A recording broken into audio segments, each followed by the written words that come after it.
Friday, August the 16th. With the great air raids of yesterday and last night only a few hours past, it is reported this morning that German bombers and fighting planes are again over southeast British coastal towns. Berlin says a renewal of the attacks awaits only clearing of mists over the channel. In Rome, the Italian High Command says British planes raided North Italy again last night, but there are no details. But now the News Direct, as reported by Columbia's correspondents in London and Berlin, following which there will be an analysis of the news by Linton Wells. First, the report of Larry LeSueur from the British capital. Go ahead, London. This is London. I am speaking from a crowded air raid shelter 2 floors underground. This morning, large forces of German bombers are continuing their unprecedented attempt to bomb England. We do not know yet how many more planes the Royal Air Force have added to their record score of yesterday, when the Air Ministry announced that the RAF had destroyed 144 out of a German armada of 1,000 planes, with a loss of only 27 British fighters.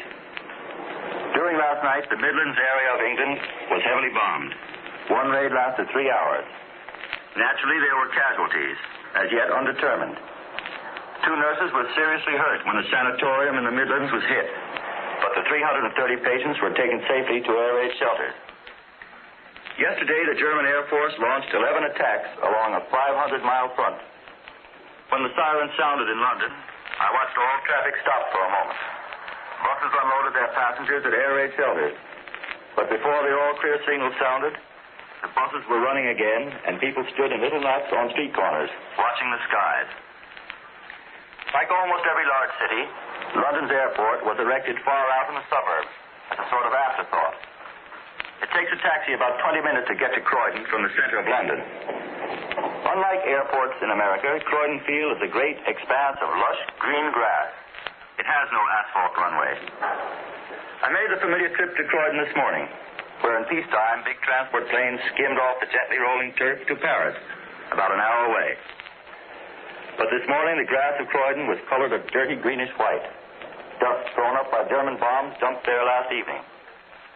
A number of the buildings that surround the vast field were in ruins. An army of tin-helmeted air raid wardens were digging and searching. They had been working all night by the light of flares. Probably the first lights that have appeared at night in London since last September 1st. The number of air raid wardens was matched only by the number of little boys who had made the long trip out to the bombed airport on their bicycles. Like small boys the world over, these little English fellows were busy picking up bits of rubble as souvenirs. I was astonished by the number of people who walked around wearing a neat white bandage on their heads, like a skull cap. The reason was apparent. Croydon Airfield is surrounded by small, neat, suburban houses. The ones nearest the field had their shingled roofs holed by falling bricks. I learned that most of these injuries were slight, but they served to give London's air raid ambulance girls the opportunity to use some of the skill they have acquired in 11 months of assiduous practice. Most of this morning's onlookers were in almost holiday mood, eager and curious. But the persons who lived in the little houses near the bombed field were obviously shaken by their experience.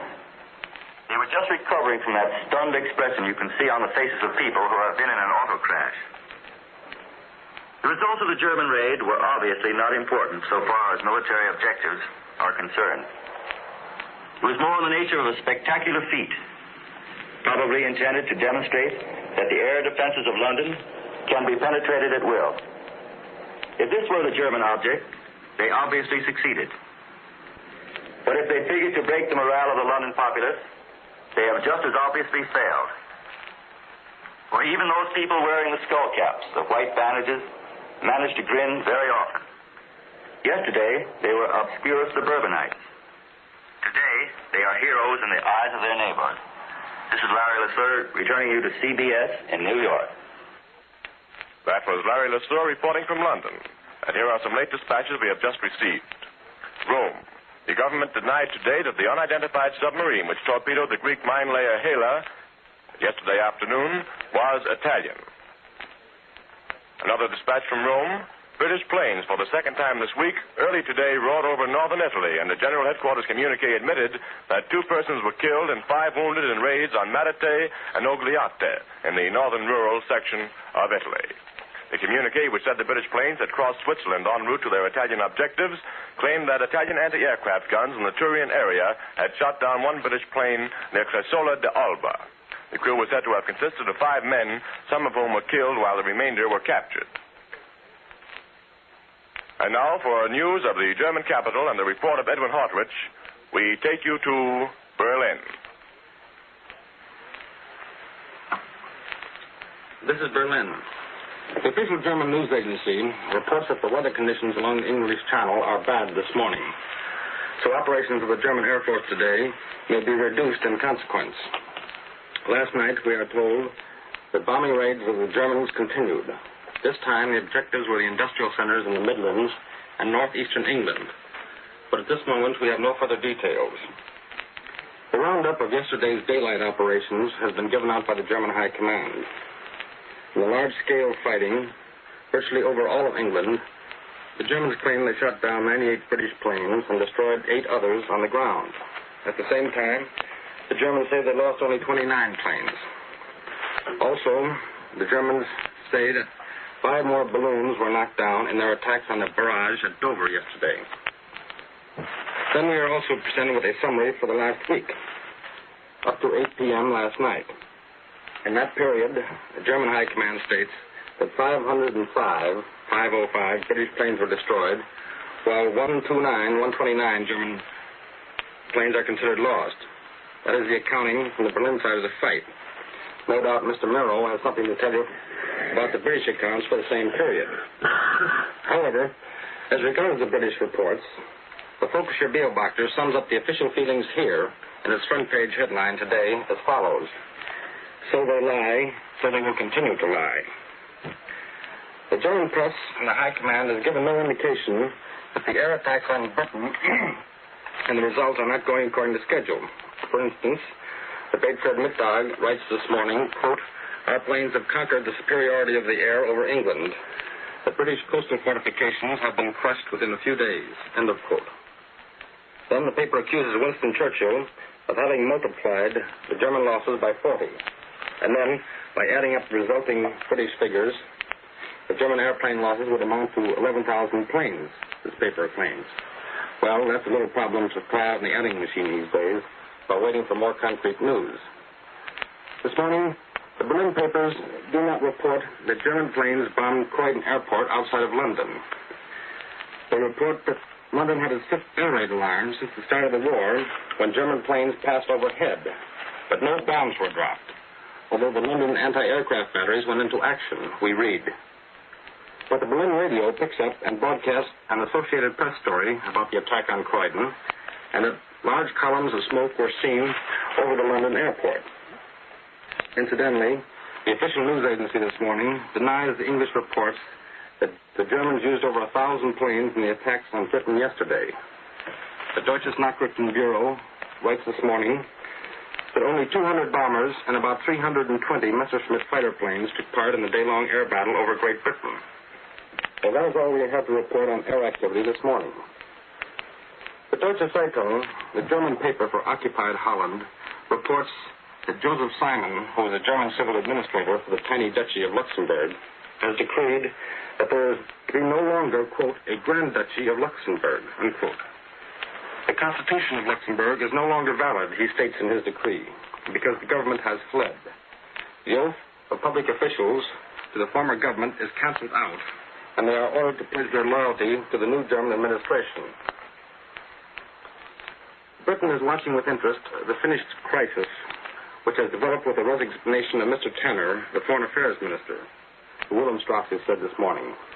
However, Germany is taking no action, nor any official attitude in the Finnish affair, the Foreign Office spokesman added.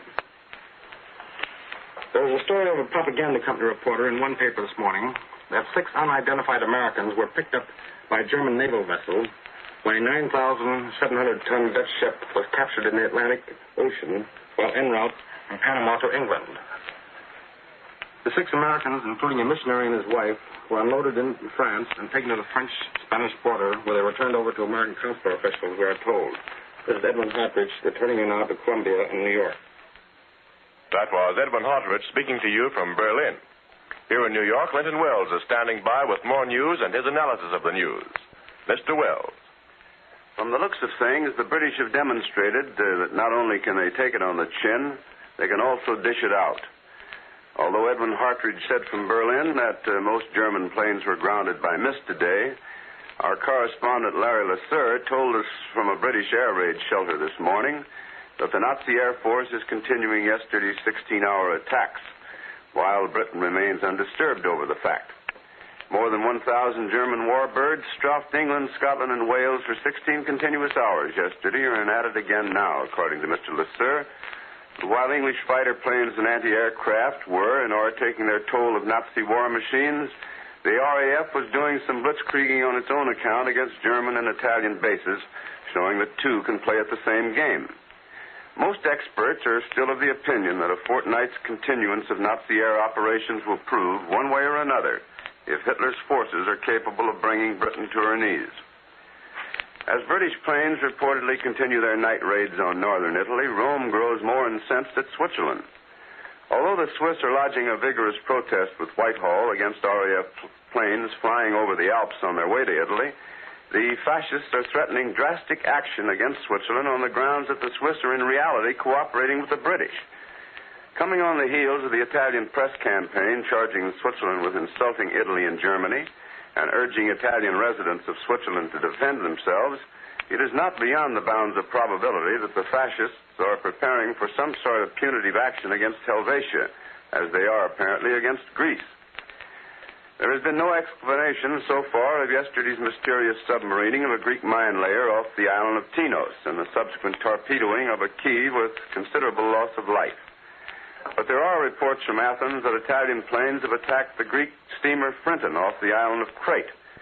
Rome professes ignorance about these attacks, but the Italian press continues to charge that Greece is a tool of Great Britain in a plot to upset the peace of southeastern Europe and is promising a strong Italian answer. This would seem to be leading up to an Italian demand for Greek territory, which will probably be granted, thus complicating Britain's position in the eastern Mediterranean. Yesterday, you will recall, the United States Marines managed to obtain control of the most important sector of the former British section of Shanghai, an area which includes the downtown business, banking, and hotel district and the Huangpu River waterfront. This left the United States the sole Occidental nation in a position to uphold the rights of the open-door policy in China.